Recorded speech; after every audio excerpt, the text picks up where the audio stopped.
Thank you very much for joining, everyone. I'm Nabil. As you might have guessed, I'll be a host for this evening. You might know me from hosting some of the previous Agnostic Agile events. So a quick introduction to Agnostic Agile as a meetup group. We've been around for a number of years. So Agnostic Agile is a global agile movement where it was created to counter the dogmatism we sometimes see in Agile. My framework is better than your framework. Everyone should use Scrum. Safe is rubbish. Here at Agnostic Agile, we realized that these are all just tools in our toolbox, and every framework and method has their strengths and weaknesses. It's about understanding our client's context, what our client is trying to achieve, and then proposing tailored solutions, tailored agile methods and solutions to help them achieve their outcomes. So less about less about framework wars and more about satisfying our clients and helping them achieve their outcomes. So that's basically the ethos of Agnostic Agile. Tonight we have a lovely event for you with Simon Copsey, also a Londoner. The title of the event is Systems Thinking for Happy Staff and Elated Customers. I'm a big fan of happy staff and a big fan of elated customers. And I think the talk is also in systems thinking, which I'm also a big fan of. So the combination of all of that has me very excited for tonight. So some ground rules before I hand over to Simon. Please try to keep muted while he's talking to minimize disruption. Feel free to use the chat system and keep chatting there as much as you like. It's always nice to see that happening during the event. If you have any questions during the event, feel free to write them in the chat, and then we'll try to get to them at a later point in the event or at the end, just in case you forget your question as we go. So feel free to use the chat for that as well. Other than that, just sit back and enjoy, and I'm going to hand over to Simon now. Hello, hopefully you can all hear me. Thanks for such a good introduction, Nabil. I am going to share my screen. I knew I was forgetting something. Okay, hopefully that works. I'm going to close chat for now, otherwise I'll be distracted. I'm easily distracted. So hi, I'm Simon.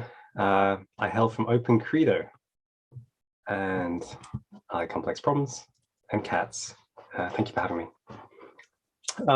So what I'd love to talk about is happy staff, elated customers, really a systems approach to organizational change. And what I'll be doing is I'll be talking a little bit about the traditional approach to organizational change and why a systems approach can help and how a systems approach can help. I mentioned I come from OpenCredo. I tried to create a little jingle, so fast flow with OpenCredo. We're a consultancy that cares about staff, customers, and business outcomes. And our focus is really on removing complex and social technical obstacles, complex social and technical obstacles, enabling happier staff to deliver better things to customers sooner. And I hope there's something ambiguous there, which is really the word social. What are social obstacles? And I hope that's really what this talk will be about. I'll help you help understand what the social side of social technical means, which is quite new to me as well. Right, so as I said, I promised I'd talk about why I think organizational change typically fails. I'm sure there's many reasons, but one of the big ones that stands out for me, it would be a bit unfair if I talk about why organizational change can fail and I don't give you an alternative. So that's what I'll be doing next. And then two stories, one of Wayland-Yutani and one of Cyberdyne. I'm a bit of a sci-fi geek, forgive me. But yeah, let's jump in. I will try and check chat now and then for questions, but I'm going to do it strategically to make sure I don't distract myself. So I want to start with two assertions. So I believe that every organization has obstacles to tackle, and that's entirely natural. Obstacles are healthy. It means that what we're doing today is different to yesterday and different to the day that we were founded as an organization. That means we're adapting, we're changing, that's good. These obstacles just naturally emerge over time. And I also believe every organization has limited resources. And the interesting thing about those two facts, if you agree with them, those two assertions, is that it creates a healthy tension. If we have lots of obstacles to tackle, but only limited resources with which to do it, how do we make best use of the resources to tackle all these obstacles, particularly as they will emerge over time? So let's look at an organization. Let's look at Wayland-Yutani, building better worlds. So Wayland-Yutani, and this is taken from a real use case, but anonymized, simplified to respect privacy.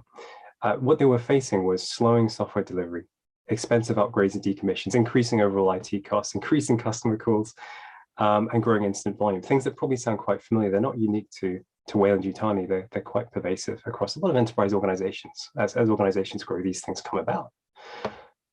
And what are the typical solutions that we might consider? As we're conditioned as managers, what are the things that we often turn to, and I've turned to in the past as well?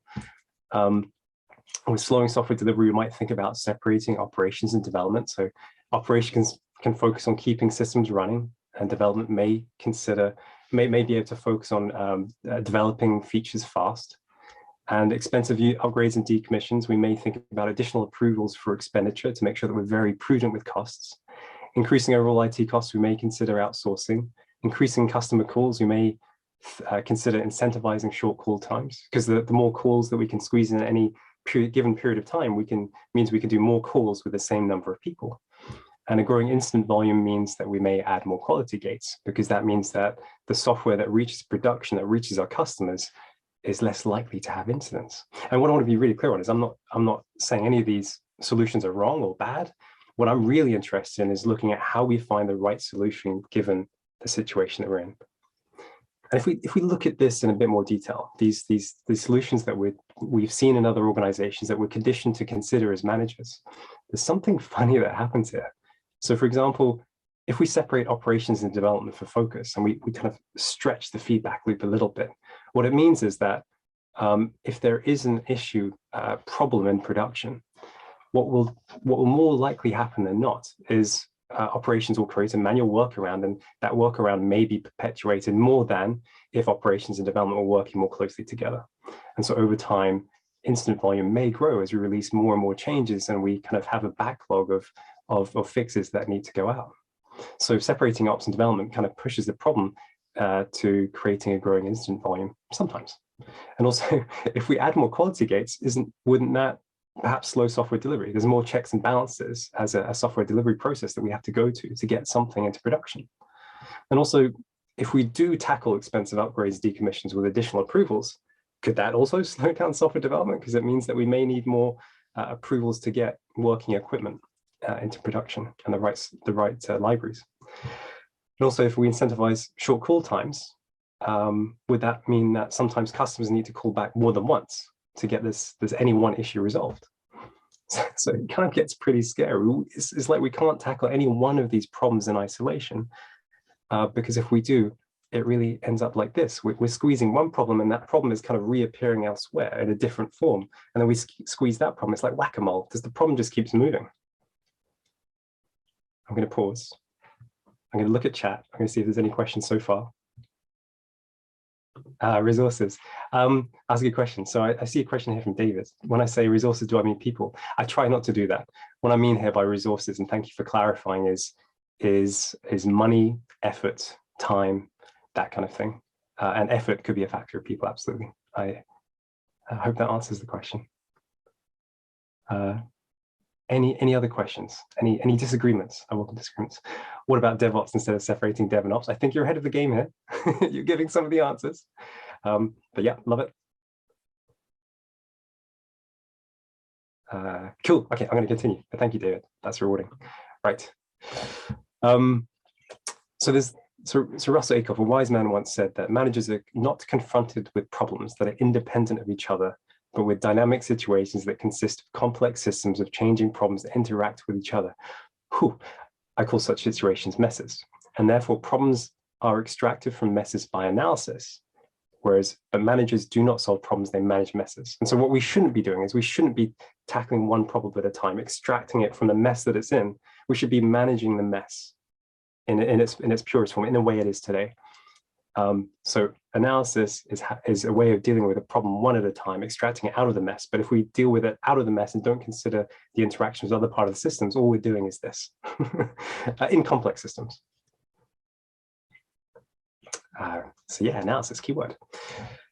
And I'm going to get a little bit ahead of myself here. I just want to, because I'm going to cheat a little bit. There's something I want to show you, and it kind of, it's a little bit of what's the word? It's a little bit of a diversion from the narrative of this talk.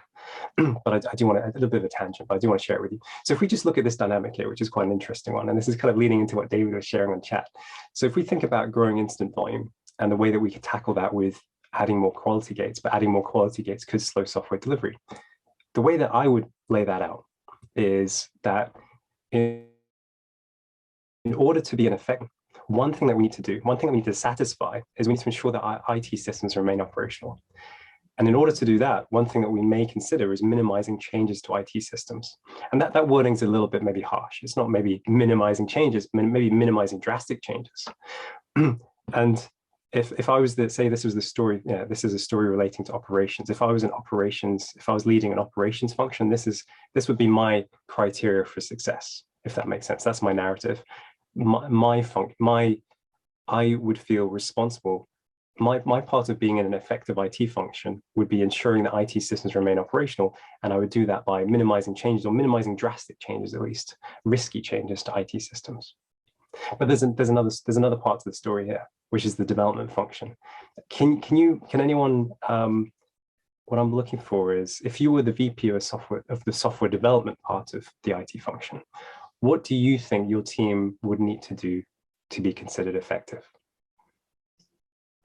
If I'm VP of operations, for me, it's ensuring IT systems are operational. If you're my counterpart in development, what do you think you would need to do to be considered effective?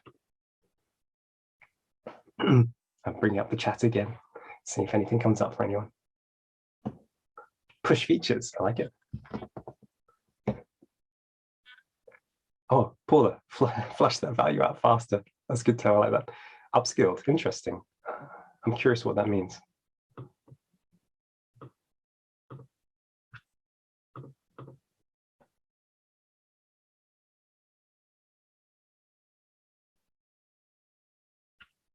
Cool, let's move on. I think you're pretty much all circling around the answer.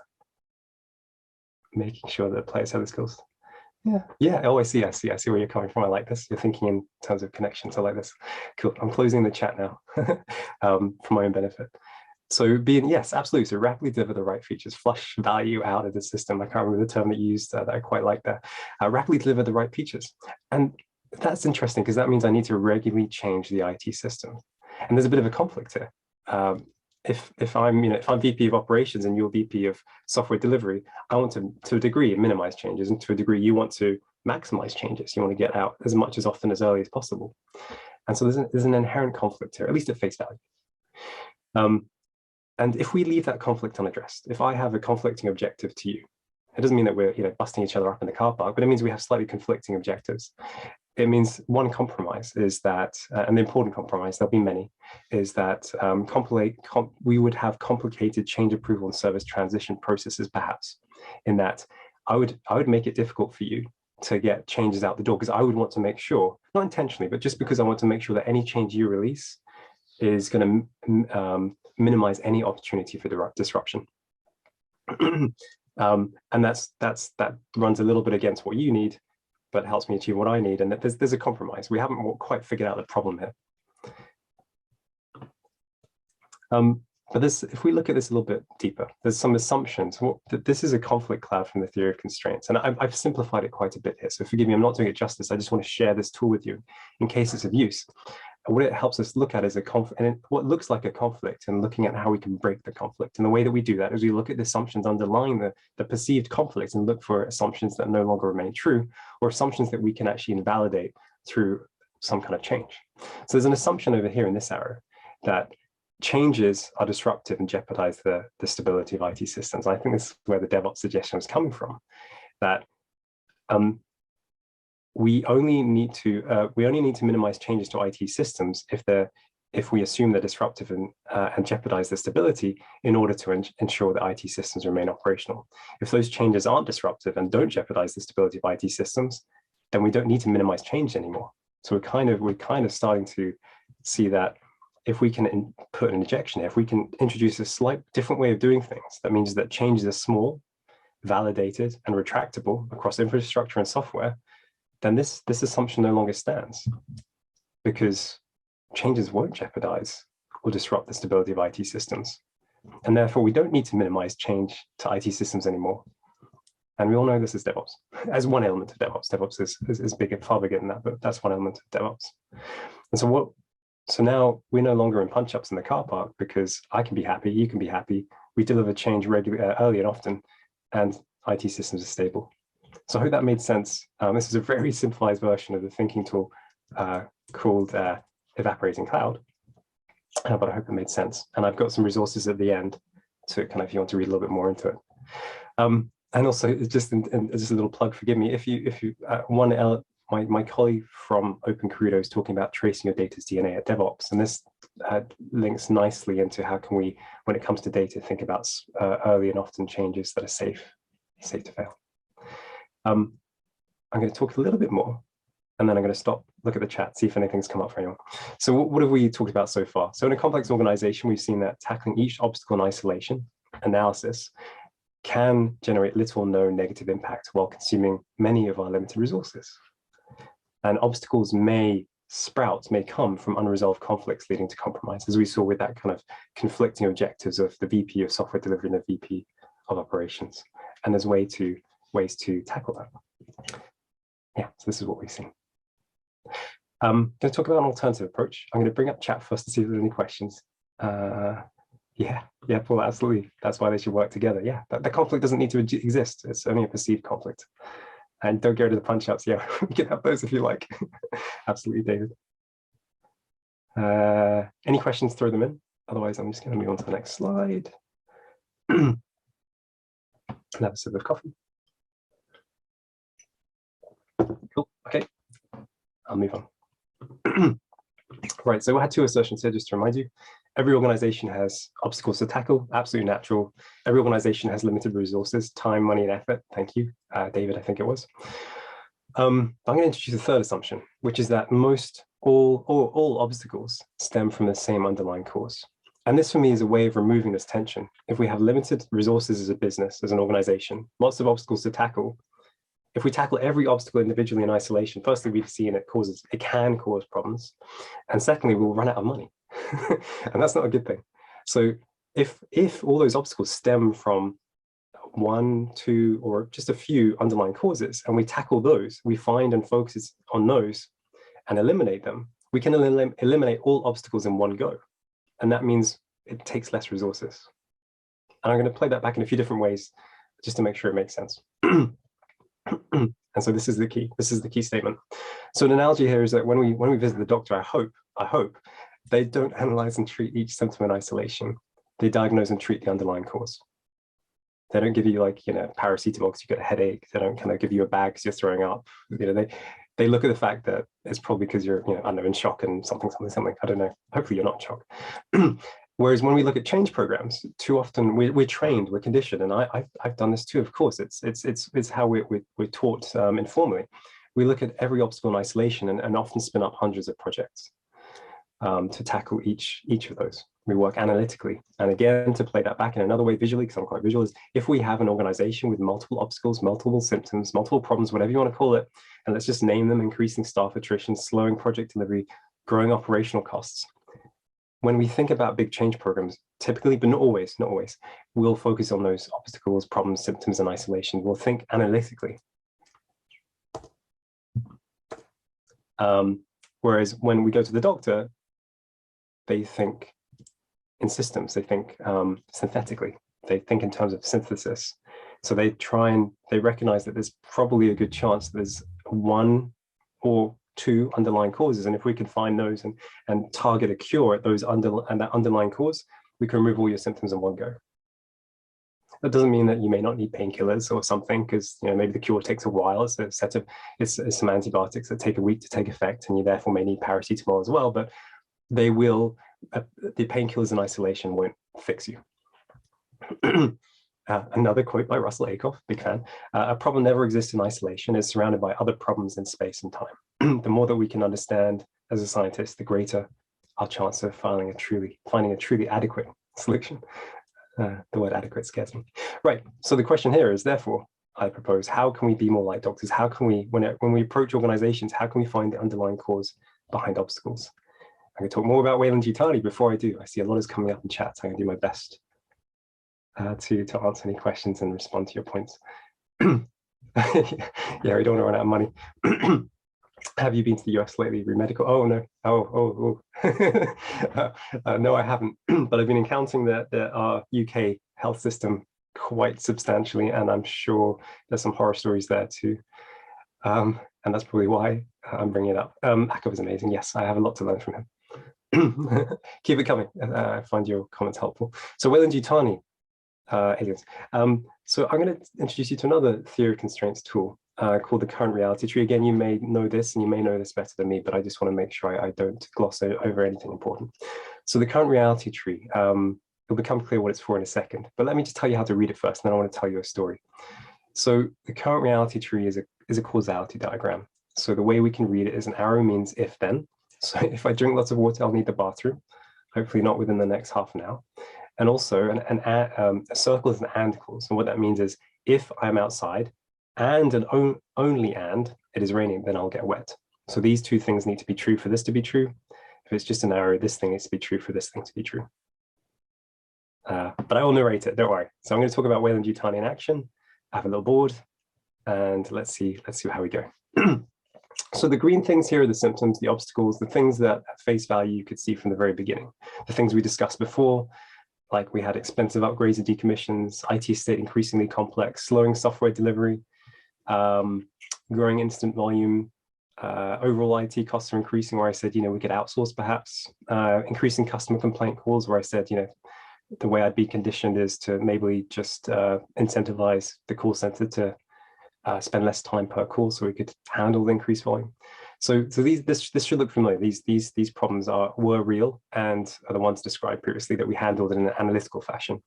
Now I want to handle them using systems thinking, an alternative approach, using a current reality tree. So I'll read this to you. So an arrow is if, circle and. So let me start here. So if IT is a cost center and cost centers must control costs, then IT must maintain or reduce costs to be perceived as successful. If that is the case, but overall IT costs are increasing for 4 reasons, which I'll explain in a minute, then the business trust in IT might be diminished. And I'm intentionally using the language business versus IT because that's kind of how the organization was perceived. If business trust in IT is diminished, then they may further focus on how can we reduce IT costs? And that, as you can see, is leading to 5 things here. I'm going to go to the right first. So if the business is further focusing on reducing immediate IT costs, and they believe that reducing time per activity will reduce overall costs, which is quite logical, then the IT help desk may be incentivized to spend less time per ticket. This probably sounds familiar. If that is the case, and fixing the underlying problem takes time, then underlying problems are rarely fixed. So what the IT help desk is incentivized to do is treat the issues and close them as quickly as possible, as opposed to understand where they came from and stop them ever happening again. And that means that incidents reoccur. And if incidents reoccur, that leads to 2 things. I'm going to go down first. If incidents reoccur and we don't have proactive monitoring in place because that comes at a cost, and at the moment we have to reduce costs, then it means the first people that are going to make us aware of incidents are our customers. And if that's the case, then we're going to have increasing customer complaints, potentially. And if that is the case, and complaints come at the cost to the business in terms of deferred revenue, customer turnover, then business trust in IT is going to be diminished for a second reason, not just the growing costs. Also, if the business further focuses on reducing immediate IT costs, that's a really big mouthful. I'm going to go to the left now. And preventative maintenance is a cost with a non-obvious value. What I mean by that is it's like wearing a seatbelt. You know it's good for you. You know you'll need it at some point in the future, but you don't quite know when. So let's just not wear it for now because I'm more comfortable. It's a logical way of looking at it. So their thinking was very coherent. So then what that means is preventive maintenance may not be prioritized, and therefore upgrades and decommissions, which is what I mean by preventative maintenance, will be deferred.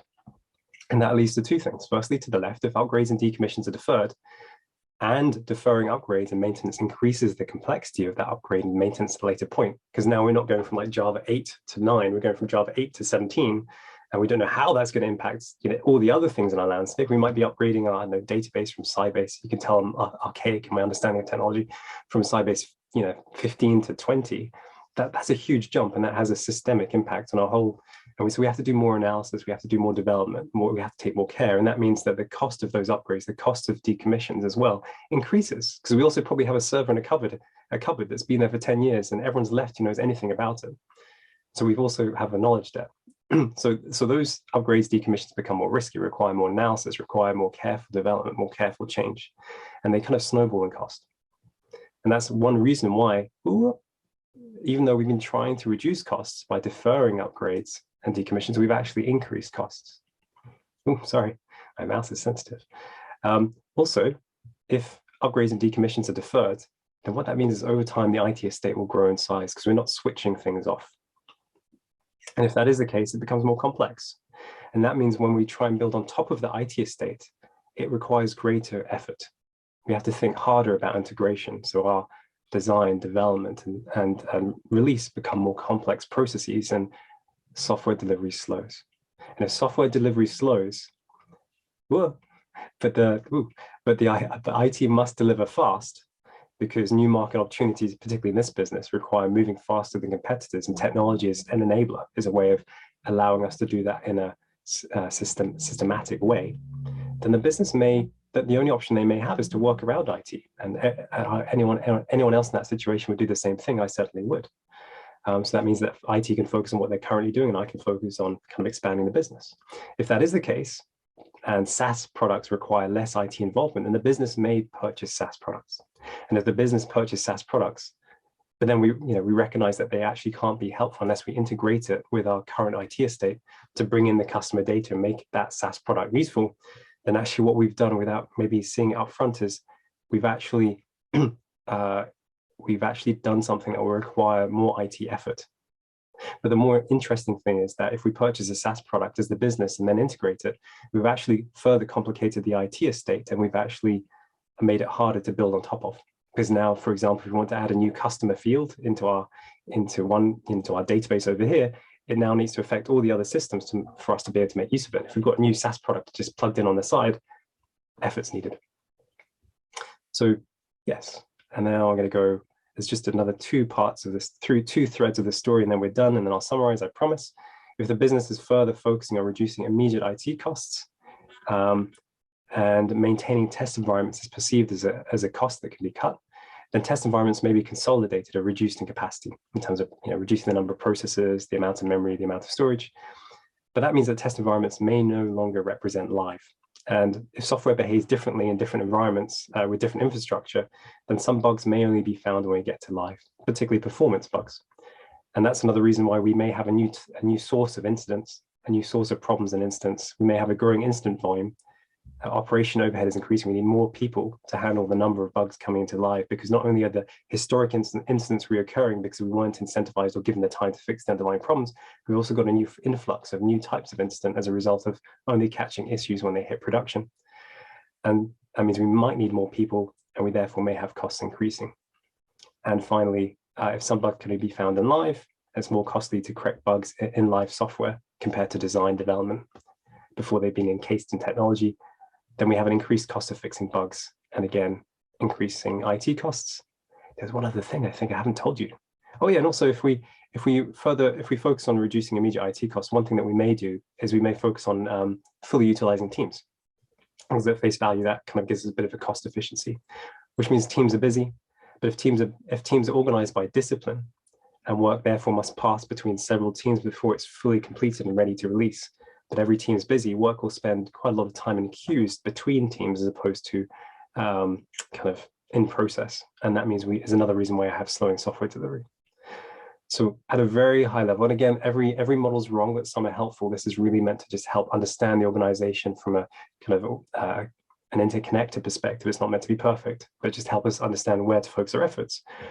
What's coming up for me is focusing on reducing immediate costs, although aimed at the right direction, is actually leading to all the symptoms that we're seeing in IT, and it's actually causing costs to increase. And if we can work together if we can expose these dynamics to the business and to IT, we can find more effective ways of actually handling this complex problem. I hope that made sense. I'm going to stop now, look at the chat. Anything that comes up for you, please do share. Yes, Dr. Goldratt is amazing. Yes. Dr. Goldratt, Behind the Theory of Constraints, absolutely incredible. Oh yes, thank you for translating, David. Paracetamol is aspirin. Yes, I did, and Tylenol. Okay. Oh, okay. Once the metric becomes a goal, it ceases to become a good metric. Yes. Ooh. Yes. Any questions? Anything that you see differently? Please. That's helpful to me.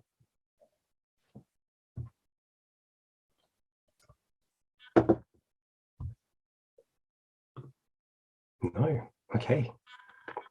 We'll be able to. I can share the slides, and that has a copy, and hopefully it's readable. And also, there is another. Yes, I'll share the slides. I think that should be absolutely fine, and that has a copy on. I hope that's okay. Why is IT a cost center? That's a good question in itself. That's a good question. I think profit and cost centers, I think Deming kind of pokes that a little bit and says, we're trying to optimize the parts, not the whole. I think it's Deming. I don't know, correct me. So yes, completely agree. Why is IT a cost center? I don't, yeah. How do you get to the common root cause? Oh, that's an interesting question, Martin.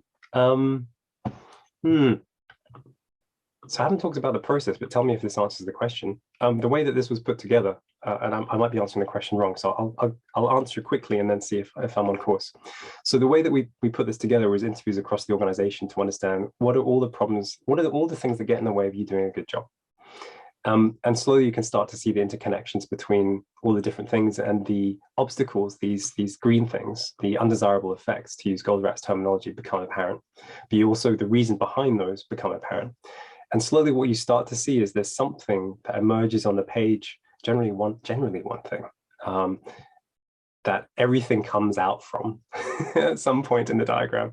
And as you can see, that this thing here, that business is focusing on reducing immediate IT costs, has a lot coming out of it. And if we could kind of get rid of that, everything, I think everything would be nullified, because yeah, I think everything would be nullified in this case. There's a little bit more that I'm not alluding to at this stage, but I hope that maybe starts to answer the question, Martin. Does that help? Cool, perfect. Thank you. I have another example as well, and there's an interactive activity later on. Nabil, I forgot to warn everyone. So hopefully you won't be doing your cooking, although you're very welcome to do your cooking. But it'd be lovely to have you part of that. Right. Let me jump back in. Keep the questions coming. I will pause my chat and plow on. So yeah, the key message here is let's focus less on obstacles, because if we're focusing on the obstacles, and we always have lots of obstacles, it's not focus. What we're doing is we're performing local optimization. We're trying to analytically improve different areas, and what we're doing is we're actually sub-optimizing, making the whole thing worse. Not intentionally, we're doing our best efforts. And what we need to do is global optimization, find the one thing that starts to have a ripple effect across the whole organization, the one ring to rule them all, the one thing that touches everything. And we could see that this bit here kind of indirectly or directly impacts just about everything, all the undesirable effects, all the symptoms, obstacles, problems, whatever you want to call it, in the diagram. That's what we want to look for, something that connects everything. I want to talk about Cyberdyne. I think we have enough time. I might race through this very, very quickly. So Cyberdyne, I'm just going to give you a 1-minute story just so you can understand the example, but same thing, current reality tree. So Cyberdyne is a global services company, and they were running a program to reduce their annual customer servicing costs. They wanted to look at how could we reduce the cost of servicing in terms of sending out bills, collecting payments per customer. And so they were rewriting their systems, digital transformation. And there were 2 players in this. There was the internal software development team and an outsourcer. By the way, this was when I was working with Engineer Better, so I have to credit Engineer Better, as you can see in the bottom left-hand corner, a wonderful consultancy. So there were 2 players in this. There was an internal software development team. There were internal software development teams, and there was an outsourcer. And the internal software development teams were quite nascent. They were quite new, and they were finding their place. So in the interim, the outsourcer was starting to design and develop the systems before handing over parts of that development and the software development process to the internal development teams once they'd found their groove. My focus was on the platform team, and the platform team, I think I am giving a misleading label, but essentially they had 2 responsibilities. One was for manual deployments. They would take what the developers wrote, put it into production. And the second responsibility was to make themselves redundant, to take the organization to a continuous delivery approach where developers had everything they needed to deploy their changes themselves to production directly. So it's, yeah, more of an operations team, I guess. And I did it wrong. I started by coaching the team and realized that the issues ran deeper. And this is where a current reality tree came in. So I started with an analytical approach as opposed to a synthetic approach. So at face value, similar to before, similar color coding, these were the things that you could see, you could observe. These were the symptoms, the problems, the obstacles. I used too many different terms. We had a high volume of incidents in production. The platform team couldn't come to agreement easily. Their work was piling up, their backlog was getting longer. They were hesitating to pick up work. During meetings, their engagement, this team, their engagement was low, they're playing with their phones, feeling frustrated, demotivated. And overall, strategically, it didn't look like, for some reason, that'll become clear that the digital transformation program could be successful in reducing annual customer servicing costs. One thing I want to make really clear here is the platform team were exceptional individuals. So the fact that they were exhibiting these symptoms was no reflection on them as individuals. As you'll see, it was a reflection on something deeper. Right, let's dig in. So if you just look at these things, you can already start to see a bit of cause and effect. You know, if the platform team hesitates to pick up work, it's probably one reason why work is piling up in their backlog. And if you follow that through, it's probably one reason why they feel frustrated, demotivated, because work's piling up.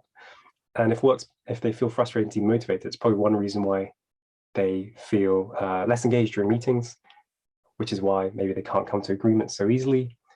And if they can't come to an agreement easily, if decisions aren't being made, then work will start to pile up. You need to make decisions to get work through the door. And if you zoom out and started to talk to some of the neighboring teams to understand kind of the broader context, these are the things you'd find.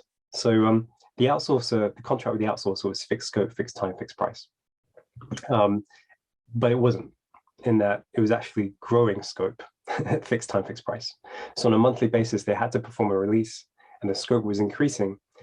And that means the only thing they could do, as we all know, is vary quality in this instance. And if work is given to the outsourcer, what it means is they're incentivized to cut corners. There's nothing else they could do. They need to get paid every month. They're a business themselves.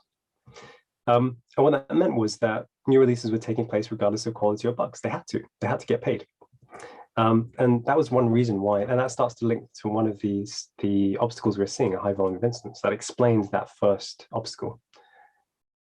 And if there was a high volume instance and that led to root cause analysis taking time, and the platform team were partly responsible for this, and they have limited time and headcount, that's another reason why their work was starting to pile up, because there were lots of incidents in production, and part of that responsibility fell with the platform team. Also, there were some other facts over here that the outsourcer was responsible for making technology decisions, choosing, I guess, the off-the-shelf packages to be used. And there's an assertion here that automation requires upfront investment. So in the case where the outsourcer was making technology decisions, they're incentivized to cut corners, and they need to think about automation upfront if they want automation. They had made choices without automation in mind, through no fault of their own. And if full automation is difficult unless designed into architecture from day one, then continuous delivery at that stage is not possible, because they weren't incentivized to think about it, and they didn't have the time and space to think about it because of the fixed scope, fixed time, fixed price contract. And if automation is needed to achieve affordable quality at scale and at speed, and continuous delivery is not possible, that's one reason why this program of work may not succeed, because as we build more and more of a system, it's going to have more and more of a cost to keep running, because we're going to need more developers doing more manual things. Also, if continuous delivery is not possible, what that means is the platform team are having to perform steps manually because they can't automate. And and that means manual work is taking time. And that's another reason why the work for the platform team is piling up. They can't automate it away because of the technology choices. And those technology choices come from the iron triangle, the fixed scope, fixed time, fixed price. But also, if in the absence of automation, the platform team are performing steps manually, that also means the platform team focus is shifting away from moving towards continuous delivery and more to manual operations. The problem was that these platform engineers were very skilled automation engineers, and that's why they were hired. But if their focus is now shifting to click ops, they're not able to grow the skills that matter to them. And that's, one pillar of intrinsic motivation. And that's probably why they feel frustrated. Their hire is automation engineers, and all they're doing is clicking buttons all day. And that's probably why they're hesitating to pick up work, because it's not the type that they were promised or that meets their skills. No fault of their own. And if the platform team are yet to develop trust with each other, I think at this point, they were maybe 1 month old. They'd just been formed as a team, and they were feeling frustrated and demotivated. That's one reason why that means that they're going to be more likely to misunderstand each other at that stage, which means that those misunderstandings will probably reduce trust and further their feeling of frustration, demotivation. At some point, this will bubble over and individuals will leave the organization. And the strange thing is, at that point, the organization won't possess the skills necessary to automate, and so continuous delivery isn't possible for a second reason. And if we keep losing people, Glassdoor, and also because this was a very small town, the organization's reputation is permanently damaged, and the future cost of hiring and retention increases. And that's another reason why we may not be able to achieve the annual customer servicing objective, not only because we have loads of manual work so we can't automate, but also when we try to hire people, it's going to cost us more. And therefore it becomes more difficult to attract talent with the necessary skills. The organization therefore can do the only thing it can do at that point, which is turn more to outsourcing, because we can't find the people internally to do the delivery, which means more work is given to the outsourcer and the cycle repeats. So what we do is we're seeing a shifting the burden where we're losing the people who can help us towards our strategic objective. And all we can do in the absence of them is shift more towards the outsourcer. But because we've set up the agreement with the outsourcer as fixed scope, fixed time, fixed price, we're setting them up to fail. And everyone involved in this was incredibly smart, but they just weren't able to see the full system through no fault of their own. And it meant that each person was doing the best they can in their role. But when you add it together, it wasn't quite working, and it was leading to a downward spiral that was very, very hard to see. And I got it wrong to begin with. I was coaching this team thinking, oh, they just need a bit of coaching, they'll be fine. And I was absolutely wrong. So where do you think improvement efforts should focus in this story? And then again, if any points of the story don't make sense, if anything doesn't quite feel right, then just please call it out in the chat. Yeah, don't focus on reducing costs, concentrate on value. Yeah, I love that, Paula. You can grow profits infinitely, but you can only reduce costs to a floor. Have you tried journey mapping to fix and innovate some of these issues? Oh, no. As customer journey mapping? No. I'm assuming, David, you're talking about customer journey mapping. No, I haven't. I'm interested in what you're seeing. Martin, low challenge value plus high manual repetition, reduce. Yeah, that's interesting. That's a nice equation, Martin. That resonates. Do you want me to expand on that? Yes. So have you tried journey mapping to fix and innovate some of these issues? Please tell me more, David. Yeah, so when you're dealing with a product, if you take that whole journey map, the customer journey map, and the systems that they're impacting, is that you can work through those systems as you're moving along. So the budget gets built into that particular story or epic or whatever, and the product or the value that you're hitting is impacting or increasing the value of those systems, subsequently reducing time, the ability to build automation as you're doing the story. So there's a lot of things that actually help it. It really drives focus to the areas that are needed immediately. Oh, I like that. Yes, I can see how that would really help in this situation. Yes. No, I haven't. I think. Oh, I like that. I think yes. What's up there?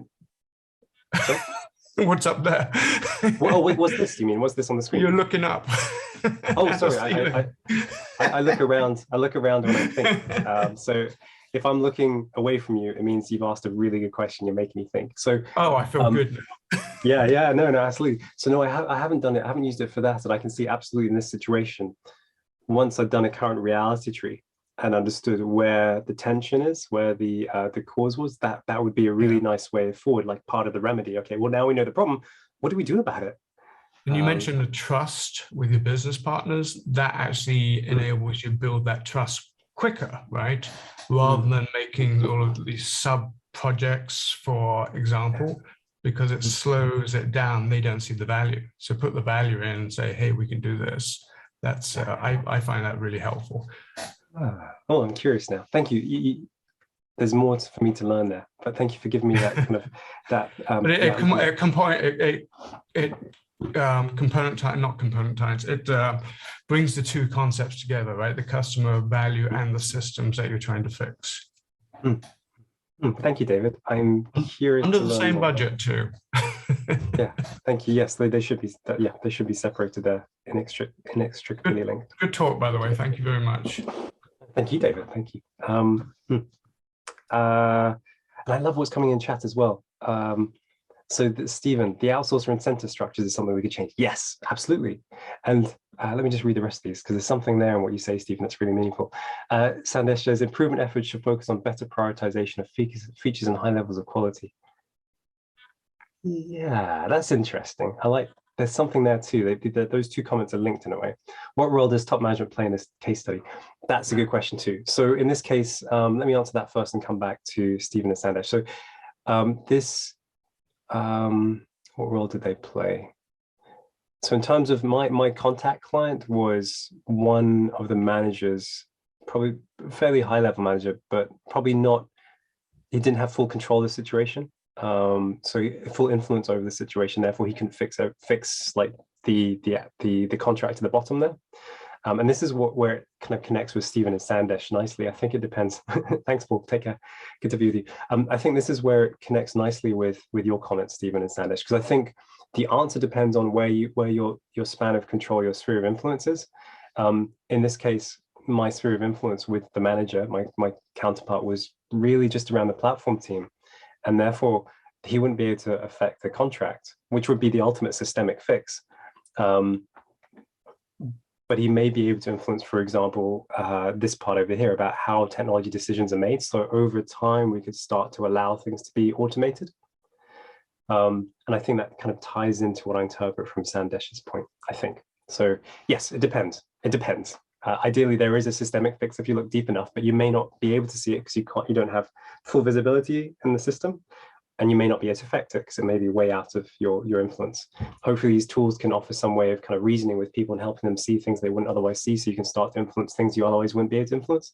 But sometimes you may just need to be looking for something a bit more local or kind of adjacent neighboring, such as influencing technology decisions kind of around here. I hope that made sense. I'm going to quickly go on because I realize I'm running a little bit late.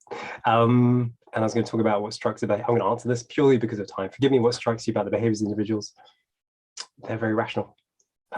They were more patient than me in this situation. They were very talented individuals that couldn't follow their path of mastery.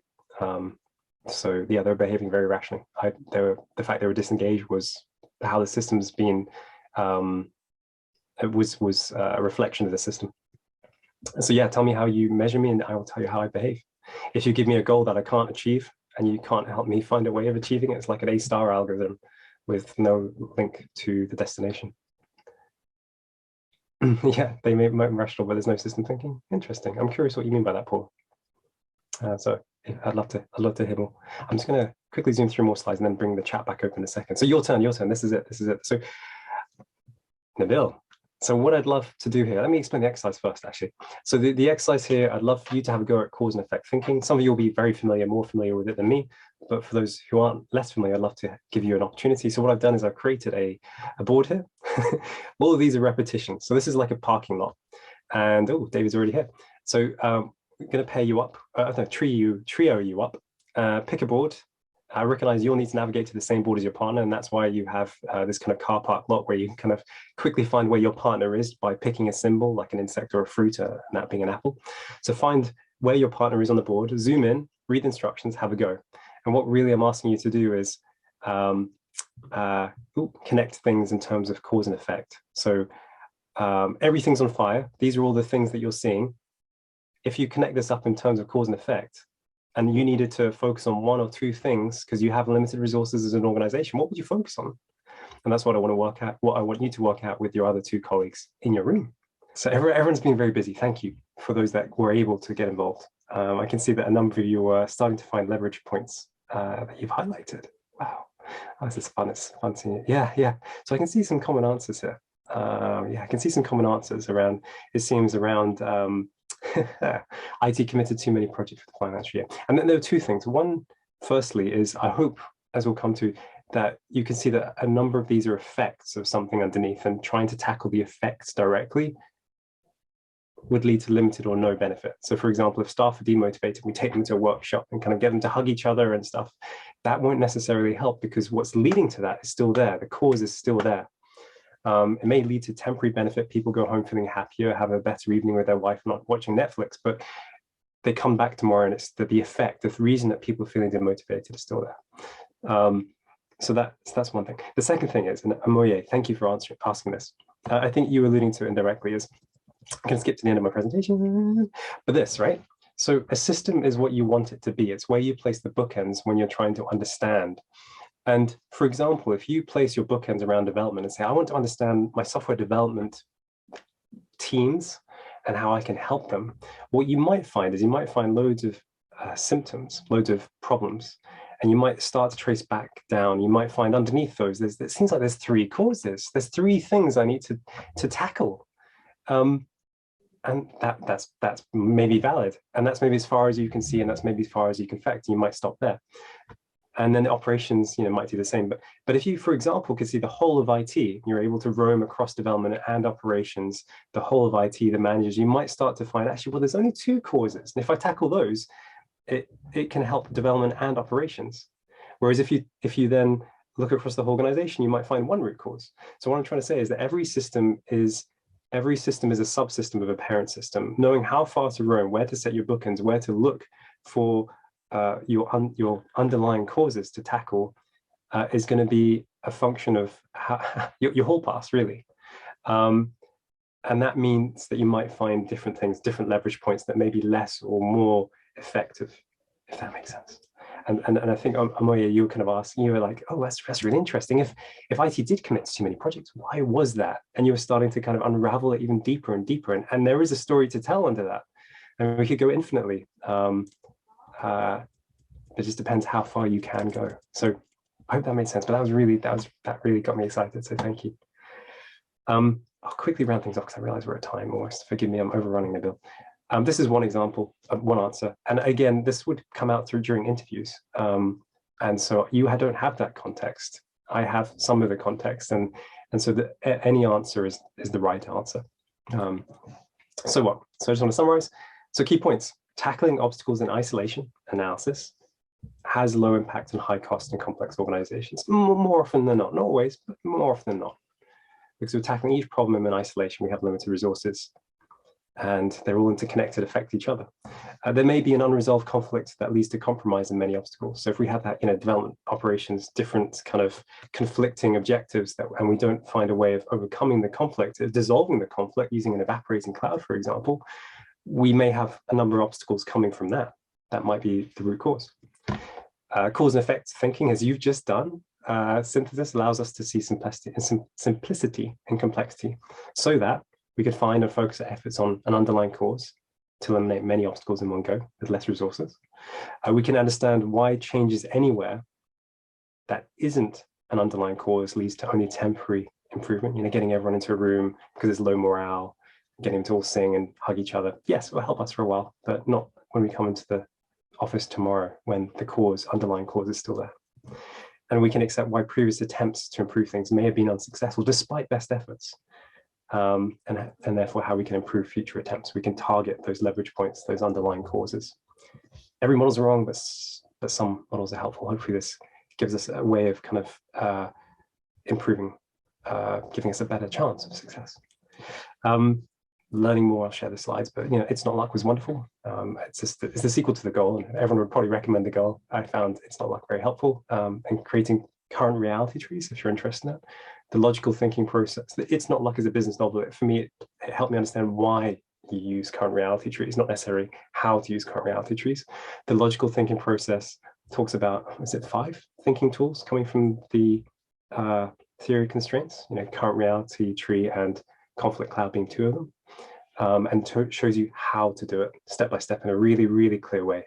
And Rolling Rocks Downhill, I just finished, and it's a really nice book by Clark Ching, again, a business novel, talking about how to put together conflict clouds. It was very helpful. It particularly helped me understand agile software delivery better than I thought I did. This is me. I'd love to chat more. Any excuse, please to reach out. And I think that's everything. Everything else is, oh, one more thing. If you have the time, please go to this URL. I'll paste it. What you'll find there is a feedback board where you can kind of put a bit of feedback for me, and you can drag it into the pot. So if there were things that left you feeling unfulfilled from this, I'd love to learn from that. If you felt, your stomach was half full, I'd love to learn from that. If you felt very happy, I'd love to learn that. And I'd love to learn the reason why. So I'll paste that link into the chat, and then I'm going to shut up. And then if there's any questions, any chat, I'd love to learn from you.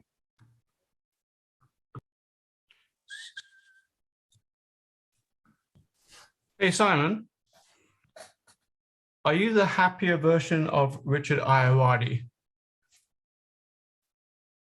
That's a really interesting question. I do. So you kind of remind me of him a lot, but you seem like the happier version. That is probably one of the most striking compliments I've had in my life. Good. I will take that, and that will help me sleep easy tonight. Thank you. Beautiful. What else? What else? Questions, challenges, please, in chat or on voice, whatever works well for you. Simon, it's me again. So what are you going to take about, I really like this discussion, because I'm trying to create a deck or maybe a class about integrating systems and journey thinking. And as I've said, I've done it before and I really like that. Is that something that, I know you haven't had a chance to think about it, but do you think that's something that people would enjoy because of some of the positives I've shared? Well, that's interesting. I think that's a conversation itself, and I'd love to have an excuse to chat with you further, David. I'll give you a shout. That'll be fun. Thank you. I think for me, the way I place the current reality tree in particular is almost like a radar sweep. It's very much in the problem space, understanding what should we focus on. It's all about focus. That's the one word I think that Goldratt uses better than me to describe it, and all the tools. And then I think what comes next for me is dependent on what you find. And I think what you brought out for me, and I don't think I fully appreciate what you shared with me, but what comes out from my little understanding of what you said is customer journey mapping then maybe, customer journey mapping may be one of the solutions in that second scenario that which could really help bring the business and IT together to help them understand the downward spiral and how they can approach it in a different way and break them out of that loop. So I think there's different ingredients in that recipe. The first ingredient being the current reality tree, and in that case, the second ingredient that makes sense from what you said is the customer journey mapping. So I think it depends. But yeah, I'm very happy to talk. That'd be fun. Yeah, no, definitely. This session has actually reminded me of creating a run book. So you bring all these teams together. You're asking them questions. You might have a business partner listening and like, oh, okay, I'm starting to get this stuff. So you can join the two. And then you create a run book out of it. It's like, okay, what are we going to do for the next year, few quarters? And how do we manage this? How do we set goals to achieve some of these items that you have shared? If that makes any sense. It does at a high level, but the word run book, I wasn't able to integrate that with what you said. Can you tell me more? So a run book, when you work, particularly in the agile space, when you work with a new company, you want to interview people. You really want to get to know the space. I think you said earlier, it's like I got in there and I thought this was the way it was, and it's actually not the way it is. And if you can engage a program or you engage all these different aspects of the organization when you're building teams, I hate the term big room planning, but do something along those that kind of style where you can do exactly what you've done. You've created these elements of this is kind of the stuff what we need to build or we need to work on. When you're sort of self-creating teams, then each of them may take chunks of that. And the run book is part of it is how we do this, which is generally the generic agile, this is how you do this. You're creating a backlog like the big room planning, you're applying that in there, and then you're looking at business value and you tie all these together. So not only do you have like an architectural side, which you should always have, you have the business value and you find ways to tie that again, and you bring your business partners into this, say, what's this look like to you? And at that point, you're building trust with them, but they're also acknowledging, oh, we've got to pay for this. but they also know the reason they have to pay for it.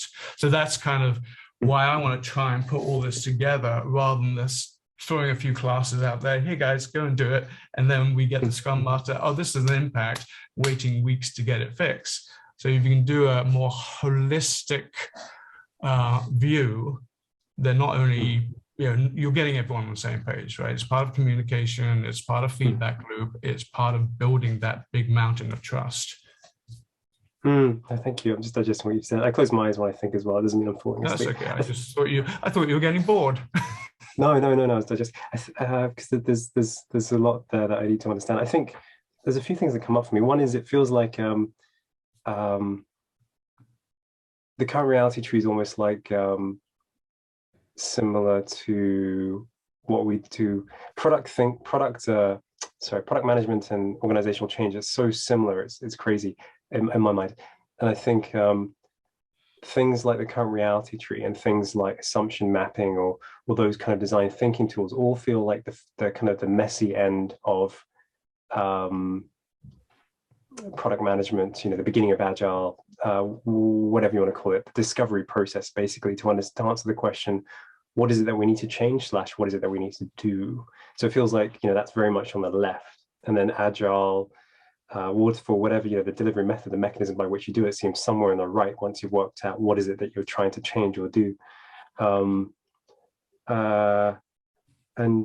so I'm just trying to create a mental map of what you shared with me. I think the only other thing that comes up for me, because I don't think I'm answering your question, because I think I don't understand it as much as I'd like. No, that's okay. We can definitely talk afterwards. So that'd be lovely. You are throwing things that are helping me as well. The product and the delivery mechanism for me is a cycle that needs to run in parallel. Yes. Rather than, yeah, exactly. So yeah, same page. Yes. Absolutely, yes. The way you described it, I was like, oh no, don't do that. And you have a phase there and a phase here. Okay, good. That's good. No, I think so. I think so. I think POGI, right? Process of ongoing improvement, or agile. Absolutely, it needs to be continuous discovery habits, right? We need to always continuously discover and deliver. Absolutely. Sorry, it was more just it feels like they're in the cycle, but there are different ends of the cycle. Yes, absolutely. And I think the only other thing coming up for me is building trust with business. The way I've done this historically is I've generally done it as one-to-one interviews, because I want to give the people I'm interviewing to build up the current reality tree as much psychological safety as possible, so they can reveal as much of the system as they like, knowing that it won't come back to them, and none of what they share with me will be traced back to them, because once it's in a tree, there's no way of saying that David said that or James said that. It's a representation of a system that's part of everyone's head. That's interesting. I do similar, but I also like to bring the group together, because you want to build a larger trust throughout the foundation and the organization. And if you have to componentize it to individuals, we're not really building that trust, Yes, you'll get the input. Yes, you'll get people like, okay, he's listened, we're starting to work on that. But you're not getting a holistic form of trust. I should just suggest that we're not getting a holistic form of trust, because you really want to bring those people, particularly at the top of the chain, down to the bottom. I hate the concept of leadership, but try and pair them together and say, this is the reality. You get to see this.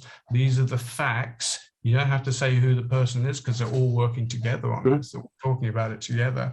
And that actually allays some of the individual fears. Those fears will still be there, and you should always have one-on-ones, personalize that engagement.